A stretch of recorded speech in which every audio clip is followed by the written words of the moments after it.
Welcome to the Life After Well series. I'm Crystal Newman, your host, and I'll be taking you on a journey through the inspiring story of Quality Chemical Industries Limited, Qcil, as we celebrate 20 years of pharmaceutical manufacturing excellence in Africa. Together, we look back at the milestones that have shaped this iconic Ugandan and Pan-African company over the past 2 decades, and we explore the exciting future that lies ahead.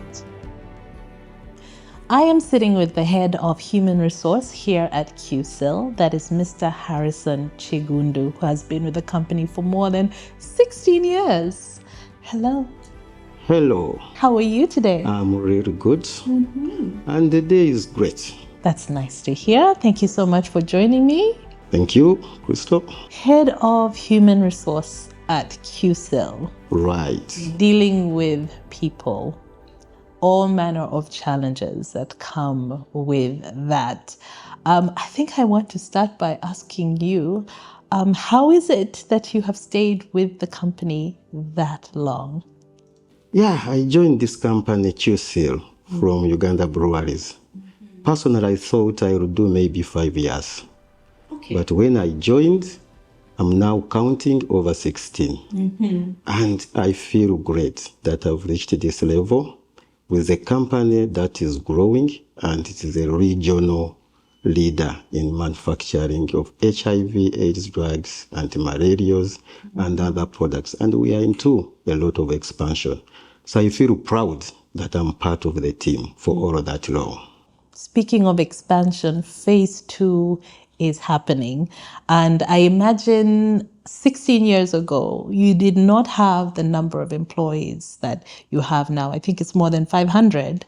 True. 16 years ago, how many would you say the team was? Team was, actually, when I joined, the team was less than 100. Less than 100. But now today, we are talking of more than 500. And it's going to get only Exactly. Bigger and bigger. Very true. Yes. So what are some of the things that have, been able to at least influence the work culture? What is the corporate culture here at Qcil? Yeah. Our culture actually is driven by the 3 pillars. That is quality, effectiveness, and cohesion. Everything we do our best. And we work as a team. We collaborate. So that has really made us one and moving as one.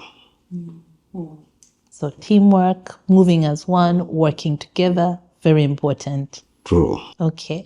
Do you have any initiatives in place that can keep talent? Because that is also something that is very key for a successful organization on the brink of expansion, making sure that you keep your scientists, your key talent, basically all the departments that you manage. Yeah, actually we are looking at our talent. As you know, pharmaceutical companies, so talent that you can be able to have an edge. And with our talent, we have many programs in place. We have leadership development programs to see that we have the best in place. We have put in place policies that actually nurture talent. We have recognition programs in place. We have that culture of learning, continuous learning, innovation, collaboration. So we ensure that all our talents have the right training. If it comes to training, that is our number one area. Everybody who comes in has to be taken through. Because there is no second chance in pharmaceutical manufacturing. You have to do it fast all the time. And therefore, you have to have that skill. And that is the skill we keep developing. You mentioned leadership. How do you identify leaders when it comes to the teams that you work with? Yeah, we tend to get our people when they are young, and we grow them. We have a combination of performance metrics, leadership assessments. We look at your potential, your proficiency, and we have a team that actually looks at what are those things you are strong at, we look at who has that potential, and we have an action tracker to ensure that if there are gaps, they are addressed. We also have mentors. Having been here for 16 years, I mentor many because I have the experience, I have the institutional memory of the company, and we have even the scholars we bring in. We expose our people to outside countries, and we take them to countries like India, South Africa, Germany, just to learn those new skills. We also tap in technical people from those countries to come and be with us for months, training these people. So our training, I can say we are benchmark. Okay. Yeah. My goodness. So, as someone with a background in sciences, has it in any way helped you as head of human resource managing the teams that you have here? Yeah, actually, that is my greatest strength. Having come from science, I really appreciate. And I come from a manufacturing company. So, and that's what we do here. So when they talk about the science jargon, for me, I'm in place. And when they talk about whatever they do, there is nothing I'm lost. So I can deal, and as you know, over 90% of our people are scientists, and I'm a scientist. So I'm with them and with the experience. So I'm really fitting in, and we are driving together, and I'm part of the game. Okay. Okay. So, in terms of managing people, for you, that is your life. You have your systems in place. And some people would say, oh, managing people is not easy, especially when you have so many people that you are handling. Has there ever been a huge challenge for you? Or would you say in this journey, there was a challenge that stood out that you were able to overcome? So in terms of challenges, yes, we have gone through organizational changes. But the key one I recall is when CIPLA came on board. And here we are now. It was a big transformation. And here we are looking at, how are we going to do? We're a local company, and now we are going to go international. So that change, I remember, it was actually we had to form groups. We even had to have a project, and I remember it was Pamoja project, where we all came in, and our chairman, Emmanuel Katongo, actually was instrumental to ensuring that all the technical streams, the committees, and all of that, we coordinated. And, it was like now we are getting away from being local to international. It was a very big change. We embraced it, and here we are.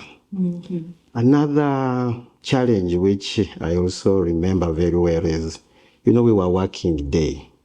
When I came, it was 8 to 5 or 8 to 6. And then the demand shot up, and we couldn't supply. So we had to change our modus operandi, and we had to ensure that we work night. It wasn't easy for people to start working night. There were a lot of questions. How do we work night? Where is it? And all of that. But I was really there. Having been into it, we had to talk to people and tell them the advantages and all of that. And we ironed out all the things which may be required while working at night. And we have evolved. Today I can tell you that people ask to work at night. We even stop them from working night. People ask for the night shift. People ask for the night shift.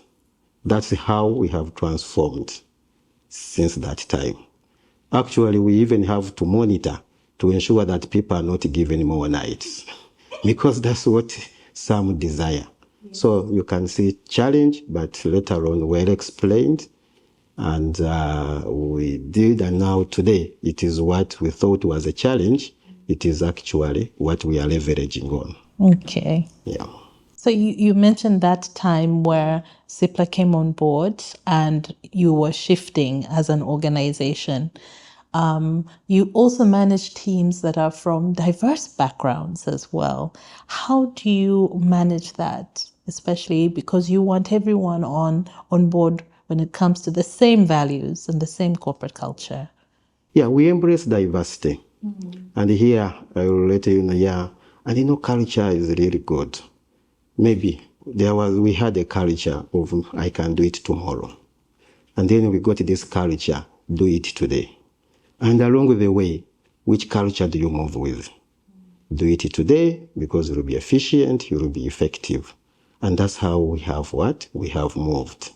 And of course, we have the unifying values of being accountable, being empowered, being innovative, and being rooted on trust. So those transcends culture differences.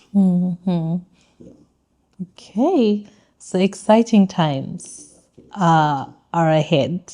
We're looking at the next phase. But before I get to that, as the head of human resource, can you explain to me what life after well means? Yeah, life after well, that's something we really look for. When we work, we look at salaries, we look at benefits. But is that what really brings you to work? So we are looking at those things where staff feel valued. They connect to each other. They collaborate with happiness. So those are the things. How are they with their families and all of that? So we look at all of those. And for me, as head of HR, actually, what keeps me happy and coming to work, seeing people whom you brought very young, and they have grown, they have married, they have children. Actually, every end of year, I normally tease and say, we have created another department. And the department is, I'm talking about of over 30 employees. So end of year, you have babies that will form a department in the future. So I feel that is really great. People are young, they have grown, they have families, they have taken responsibilities, not only at work, but even at what? In their families and in their community. I'm proud of that. Okay. Yeah. You talked about, sometimes I think the mentality, the mindset where we're dealing with culturally, I can always do something tomorrow. And then you had to change that mindset.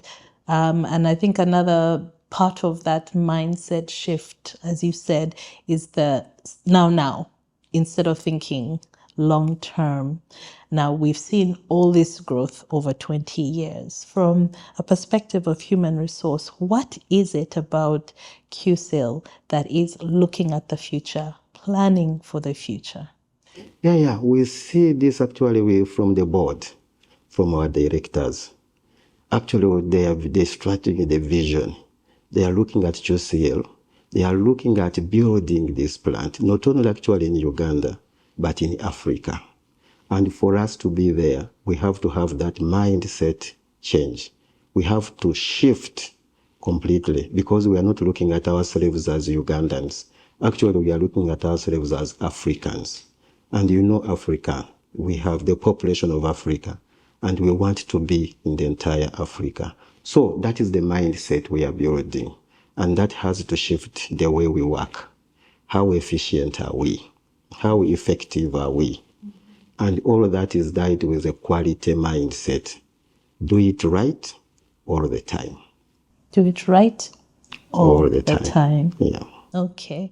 Now, this one is a bit more personal because 16 years, Qcil is part of your life. You mentioned that you're happy when you see people who you brought in young and they have grown. But have there been some moments that have really stood out for you and you're like, this is why we do what we do? Yeah, we have those great moments. And actually, it comes through in our engagement programs. We have a wellness week. Yes, wellness week. And here we have staff who come in, they share stories, and you see touching stories. We even bring in other stakeholders who come and talk about things like nutrition, health, and all of that. And then we have games where people play soccer, other games, and all of that. You see people really bonding together, and that to me stands out. I also see when they marry, we go for the weddings and all of that. But you find that it is actually the wedding is Qcil, is company. You see everybody together. They move like, yes, this is our own. I've worked in other companies as well, but you find the love, the happiness, the cohesion. Here, you say what really connects us. And you see everybody doing the same for each other. And to me, that is really powerful. And any social function, you see them driving it. And you say, oh, why? I normally ask them, what makes you love each other? And actually, even the people who have left us, they still connect with us. And we see that as powerful. Even when we go for the marathons and all of that, our tent actually is full, not only the staff here, but even all those who left, they leave their tents maybe and feel comfortable coming back. To me, that is powerful. Yeah. That is beautiful. So for the next phase, we're now looking at something that is going to be twice the size as this facility right here. And I can only imagine for human resource that also presents something big that you are going to be dealing with. What are you looking for? Yeah, actually here I'm really excited. It's exciting because now I'm seeing our managers grow. We've been in this company now, another plant. So which means they are going to become now broader in terms of in terms of responsibilities. So with that, there is growth. And I'm also seeing, when you're in manufacturing, you tend to, when you go up, it tends to be majority, then you tend to lower. But now with the opening of a new plant, I see people growing. And now the younger people, have seen them, they want to work, see growth. And if we have a new plant, that is the growth we are looking at. So I'm seeing them being more innovative, having more responsibilities. And of course, as they grow, even the pocket has to grow because we are going to be supplying more products.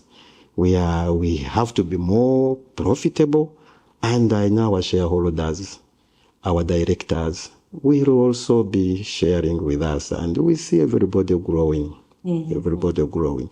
So actually, I'm seeing all our managers being heads of departments because we are going to create more and more departments. I see many people growing. And actually, I see more pharmacists, chemists engineers who are going to join us.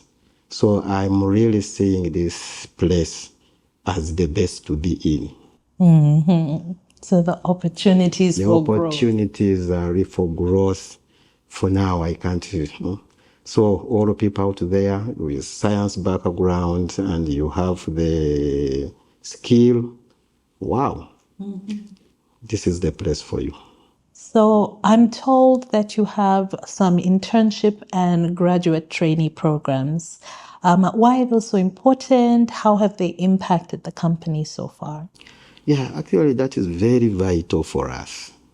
The interns and graduate training, it's a program we feel proud of, where we get these younger people and expose them to our systems, our processes. We train them. And actually, we have seen that majority of them, we take them on. And those who have not taken on, I'm more confident that wherever they go, they shine. So we are really training future leaders for the country. But for Qcil, when we take them, we grow these people. And we found them very innovative, people who are very agile. And I've seen that now the managers we have come from that system. So it is really a very great system for us. And those are the managers we are having now. So, and because of that, we have continuity of work. because we see that we have a stream of younger, talented people continuously in our system. And it is also good to see them grow to managers. And as I speak, we have them as managers. And actually, that is the area we focus for to ensure that there is continuity. And when we are the grad trainees and the interns, we get them from the universities in Uganda, but not only in Uganda, even abroad.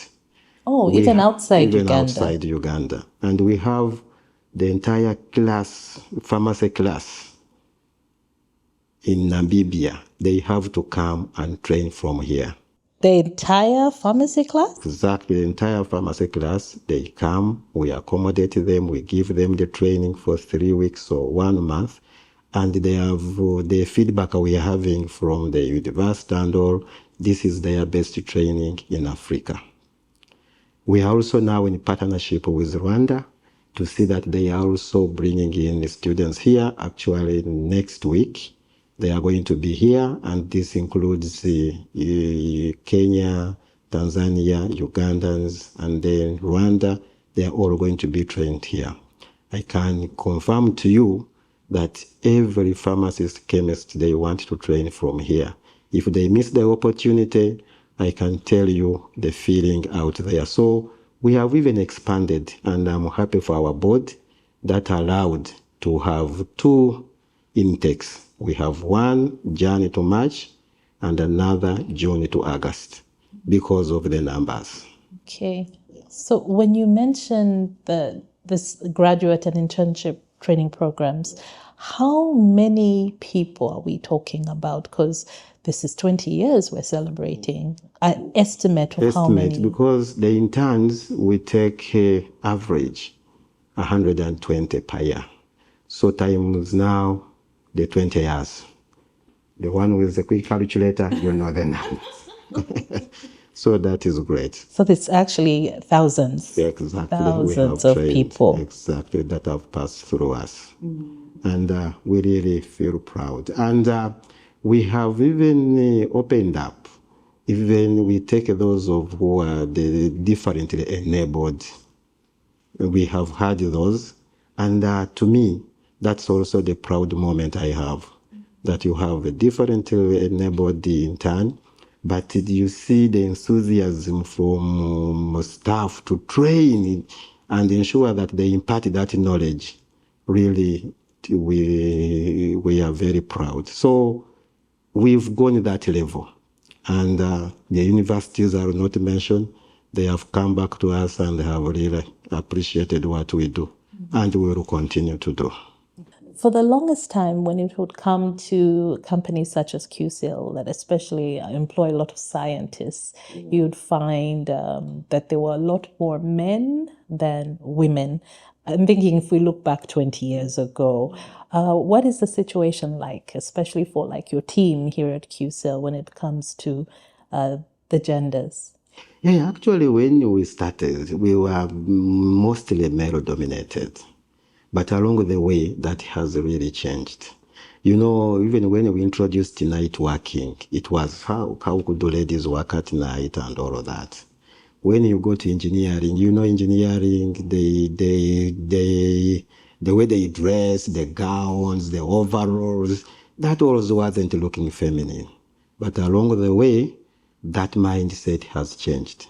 Now in production, we have females, and engineering, we have them. And now we are at 30-70. But we actually intentional to see to it that we grow the female gender. And to me, the happiness is that now I see even managers coming to say specifically, this role, I will take a lady. It is coming from, you know, when you see, especially from production, from engineering, where it was male-dominated, and you see managers saying, no, I'm now happy. I'm seeing them giving female projects to lead projects, and very successful projects. So I always tell the ladies we have, please be the example, so that we bring more and more. And I see we are open, the managers are open, leaders are open, the board has also is open, and that's why we have the policy in place. So this is an area which we are looking at. So I call upon females out there, do science, the jobs are there for you. Okay. And for someone who will be joining the company, what would you want them to know about the culture here at Qcil? So the one who joins us is our culture. Actually, for us, it's not even many words. For us, we foster quality, we emphasize quality. Whatever you do it the best way. We have a culture of collaboration. We can't work in silos. We have to ensure we collaborate. Culture of innovation. And that's what actually we strive on. You have to be innovative. And then we also, because of expansion, you have to be digitally literate. That's a very, very, very big area. And to me, the Gen Zs, that is their area. So the Gen Zs, whom we have, open to digital, and that's what we are doing, then that is going to be their best place. So those are the things which the new people should be looking for. And of course, being agile. Because for us to move to Africa, that agility has to be at the forefront of our minds. Okay. All right. Well, thank you so much for sharing your story and what makes you proud, and in many ways, what keeps you coming back year after year. And maybe I can also share, maybe after work. After work, of course, I have time with my family. And now, having worked for some good time, I also want to be in the community. And now I'm so much involved in church activities. So after work, I feel good to be with the Reverend, and we talk about spiritual matters and see how we grow. And in my church, for some reason, I'm the chief warden. No chief warden, you are the liaison officer between Christians and the Reverend. Okay. And that is a permanent role for me in the church. They will change the Reverends, but I stay. And I take that as great. So that also gives a lot of meaning. Exactly. Exactly. Thank you so much. Thank you so much, Crystal.